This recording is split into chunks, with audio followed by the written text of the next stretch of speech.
Hello viewers and welcome to another edition of Talk to the Camera with me, Memunatu Suma.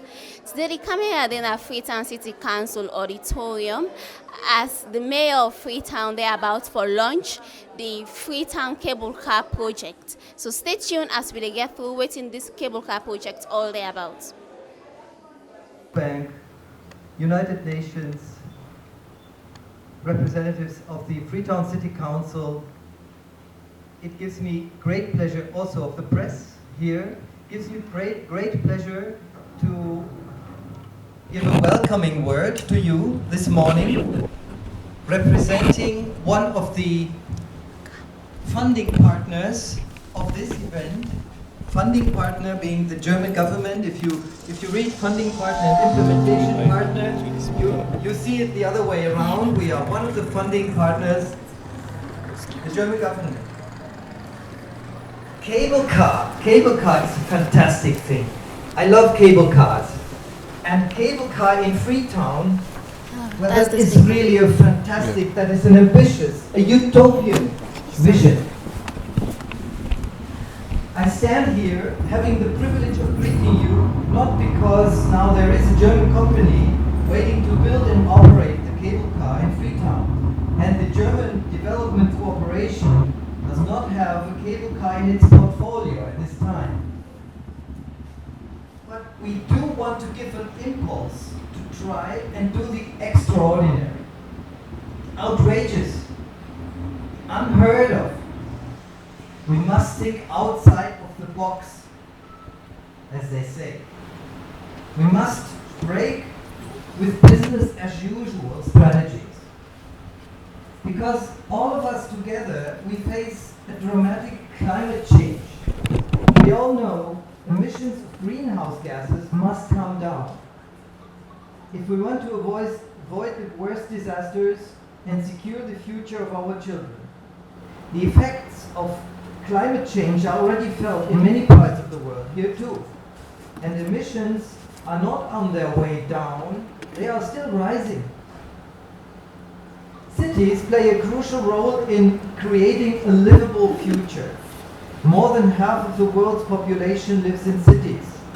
And cities account for over 70% of global carbon dioxide emissions.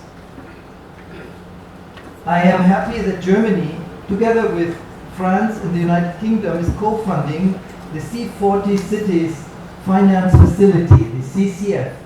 And I am pleased that this CCF chose to explore one activity here in Sierra Leone.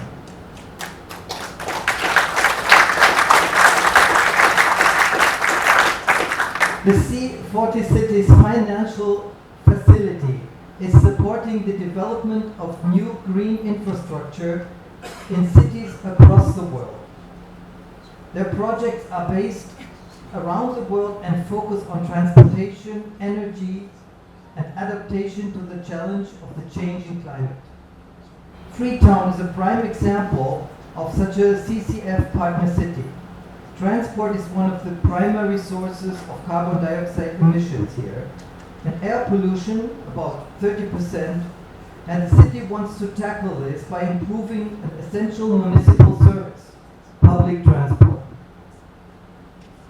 Freetown and the CFF want to test the cable car's technical feasibility and financial viability, develop a business model, and eventually a procurement package for private sector involvement. I am curious about the outcome.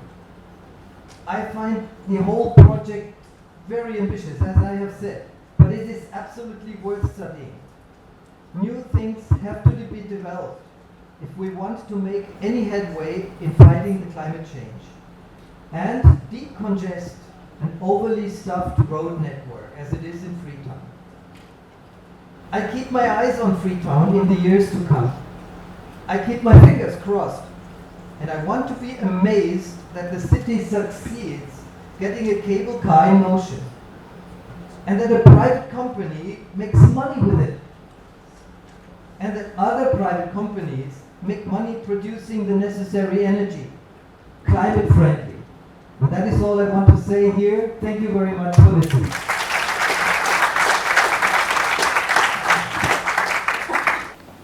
Honorable Ambassador, Heads of Missions, World Bank, UN, GIZ, UN, the Deputy Minister of Planning and Development, the councillors of Freetown City Council, Chief Administrator, and all of our guests. We are really, really thrilled to have you all here today.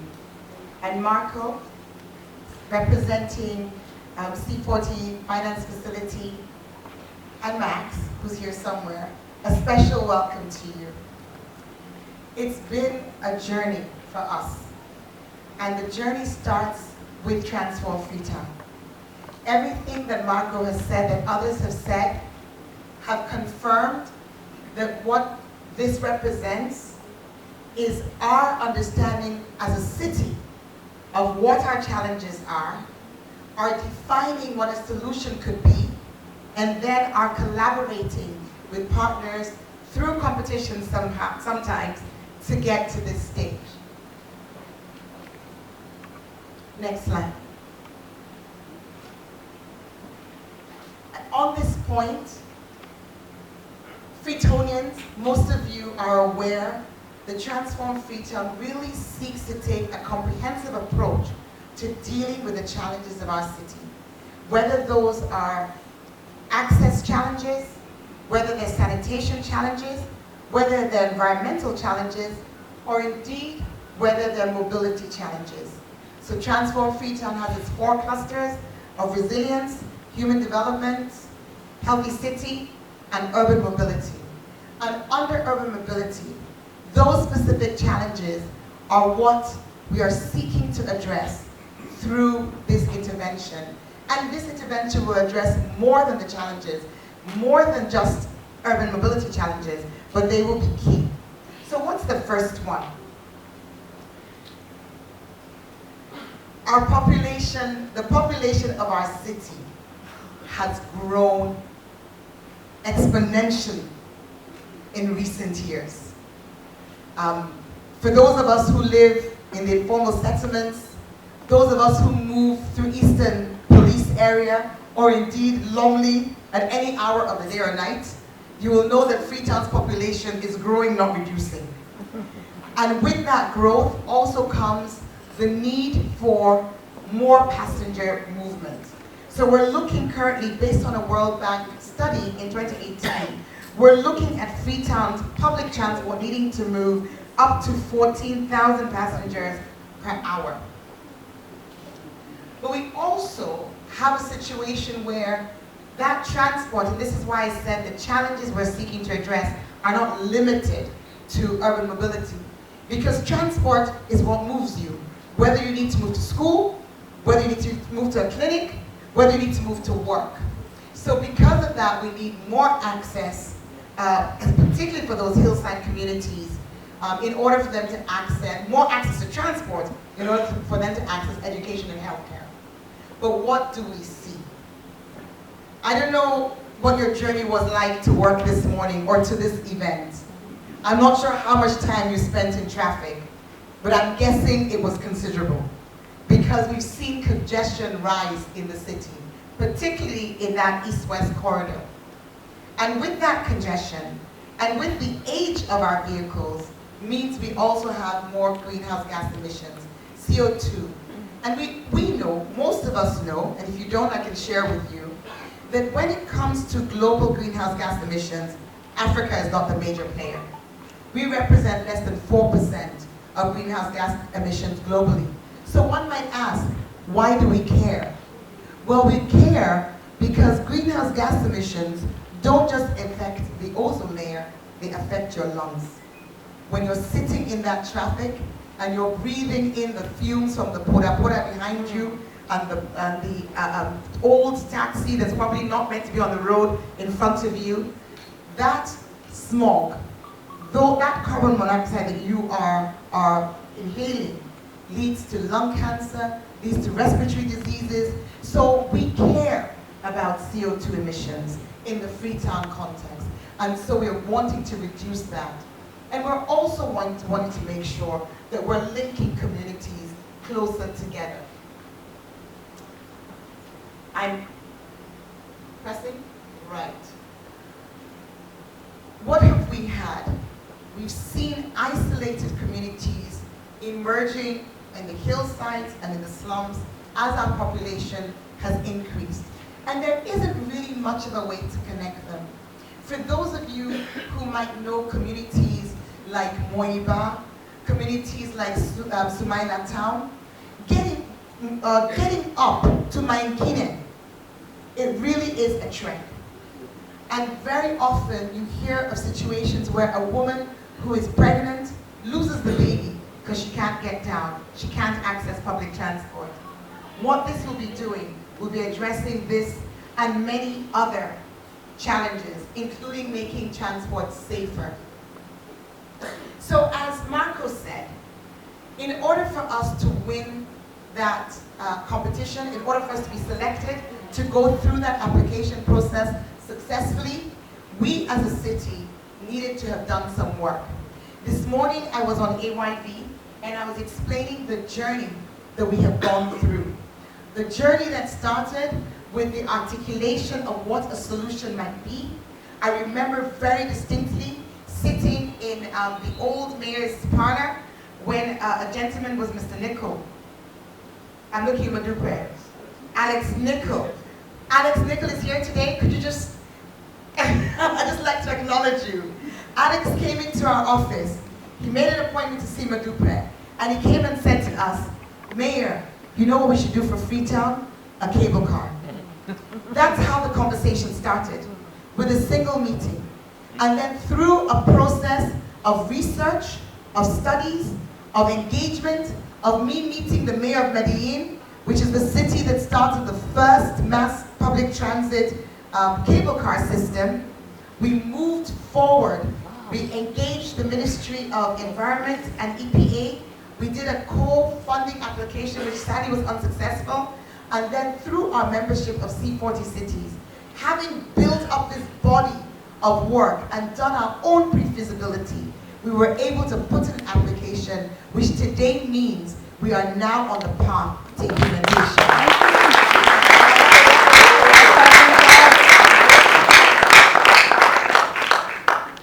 So part of our study was understanding what the public transport travel choice was, or is in Freetown. This is coming from an old report in terms of availability, safety, quality, convenience, and affordability.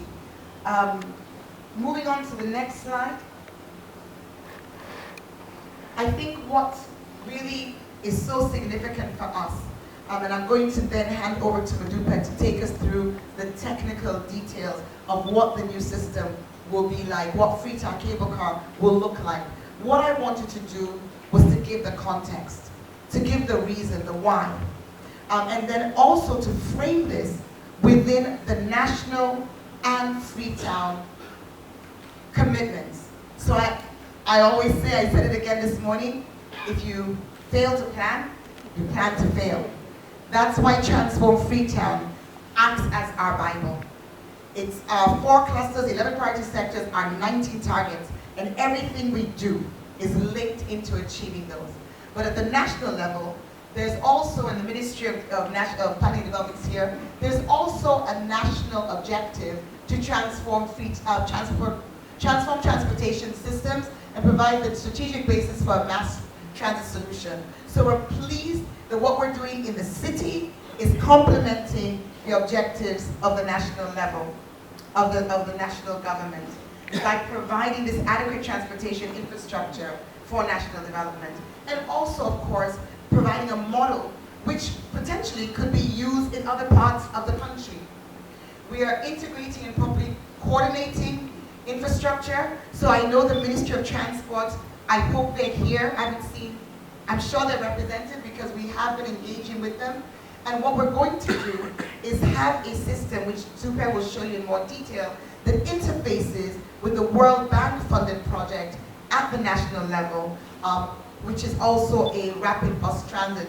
Not exactly the same as what we saw in Jakarta, because those are electric buses, but the concept of having a dedicated bus line.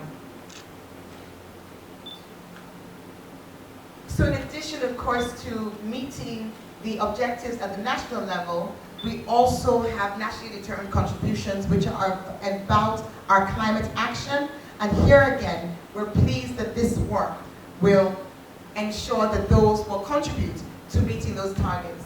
But from our perspective as the city, this work, this intervention was spelled out very clearly as our way forward in terms of meeting one of our objectives, one of our targets for Transform Freetown and urban mobility. And that is to reduce congestion by at least 50% in 5 locations. It's not going to be 2022 because the journey is taking so much longer. But what's so exciting is that in 2022, we are standing here and we have the roadmap. The roadmap to ensure that at Congo Cross, Eastern Police, Lomé, Juba, Wilberforce, Botamango, and Wellington PMB Junction, we reduce traffic congestion. When you see the lines, when you see where the lines run, you'll realize that we're meeting this. And Freetown City Council, we've already said, is a member of C40 Cities. I happen to be the vice chair for C40 Cities under the title of Innovator Cities. And that's what we bring. As Marco was saying, C40s is a collection and network of mega cities. You need to have a population of over 3 million to join C40 Cities, or in fact to be invited, because it's an invitation, it's by invitation to the network. We no less than 1.2 million. Actually, the calculations based on the 2015 study census, which the World Bank published in 2018, estimated that by 2028 our population would be 2 million. And that round about this time our population is closer to 1.5 million. And I go with that data. Can you go back? So on that, very, very important point, because our membership of C40 Cities, what enables us to have this kind of collaboration is an appreciation that although our city population is less than 3 million people, there are 2 things that come into play. One, projections done based on our previous census, other data on where our population will be by 2030. That's one. But 2, and this is, a compliment to us as a team, all of us, and I want to recognize our chief administrator and the partnership we are enjoying today.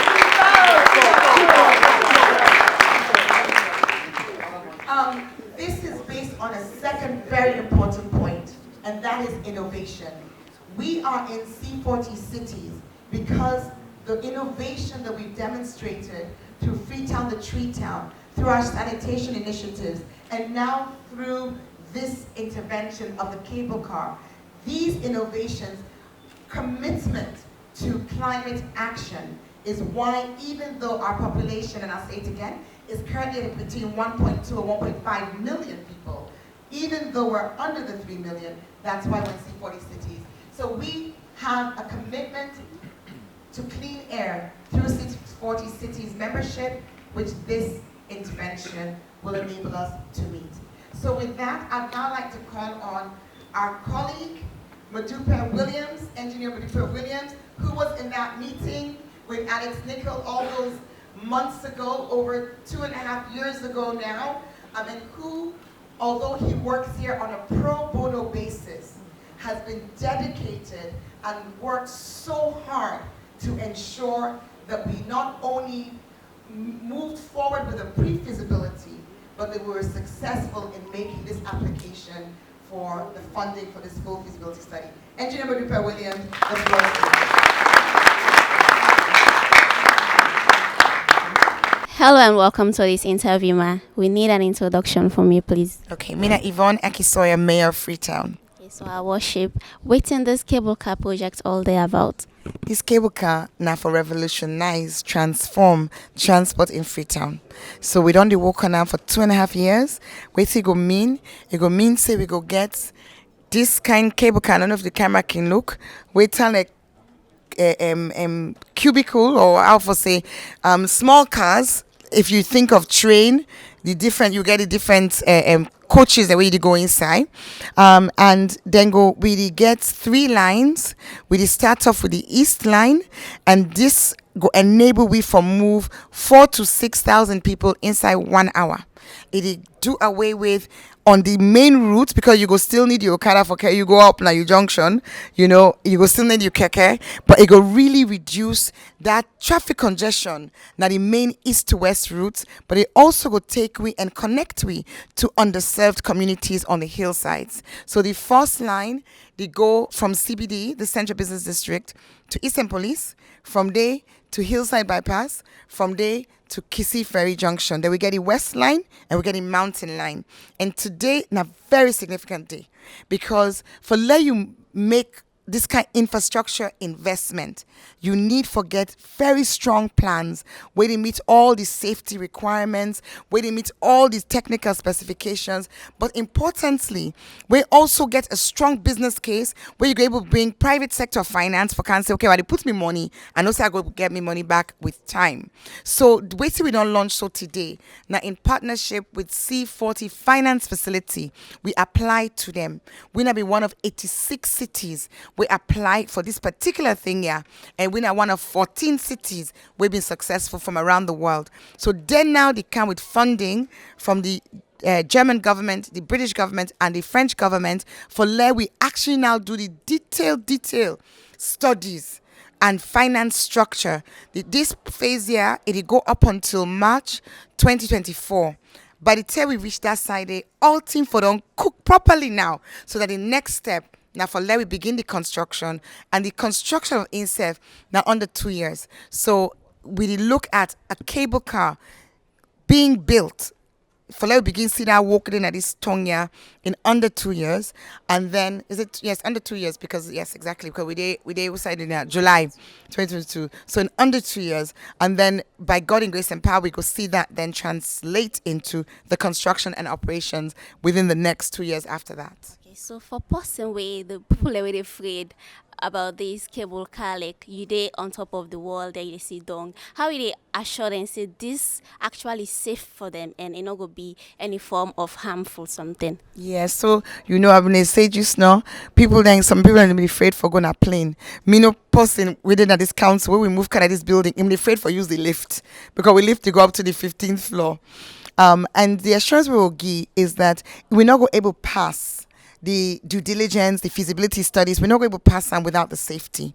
The manufacturers then it operates to EU standards, and we actually get for put in place regulations them. We go ensure say the safety go be maintained through the operations and maintenance. We get for work with that EU standard day. So for the cities that we don't use cable car for mass transit for so many years, one of the things where I've been really touched where I read them is that there's no record of any accident. There's no record of any catastrophe or disaster. So the way how the thing function, that safety they are very, very key part.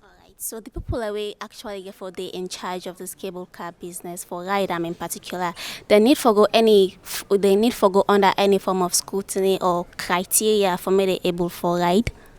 You mean as passenger? Yeah, no, the people that we Yeah. So as we say, the waiting we launched today, it go culminate in the creation of a consortium. We go be the operator. We go be the manufacturer. So in some cases, the one with the manufacturer and the operate, and where they bring the money. So now that consortium day, we do a design, build, operate, and finance model. So now the one day way the can build them, that then go operate them, and we will get a public-private partnership between we and them. So with the irregular electricity supply in the country, how this cable car business could be effective and go operate well for the citizens them? So the cable cannot rely on EDSA. It actually work on a own generator. And as being presented today, a key feature of that is the use of solar power. So the cable car through a movement, they generates power. through the motor movement. But the solution that we get forget minimum 2 generator for part of the safety requirement for the cable car. So at this point in time, I want to show everybody say no to EDSA, now the driver of the energy or the source of the energy for the cable car. Okay, thank you very much, ma'am. You're welcome. Thank you too. Hello and welcome to this interview. What's your name? I'm Anita Hazley. Okay, Anita Hazley, have you ever heard about cable cars? Yes, just a while ago, and it really makes me exciting. Like, I'm excited about it. Okay, so how will this transform your life? For me, I receive 20,000 a day, which is about 20 leones in the present currency. And with the cable car, I can pay 5 leones, whereas I usually pay around 15,000, which is 15 leones. So it's lesser. To go to school? Yes, I have more money to keep to do other use, and it really helps my parents because they can cut down my lunch and put it onto another use. So it's really excited about that. Okay, thank you very much. My pleasure. Viewers, as una don see and listen from the Freetown Cable Car project, say this na a project where they aim at for reduce congestion at the country and for also minimize pollution and facilitate access to hillside communities then at the city. So till we meet again, remember say this na Sarah Network and me na Memunatu Suma. Don't forget to subscribe to our YouTube channel. They say tata.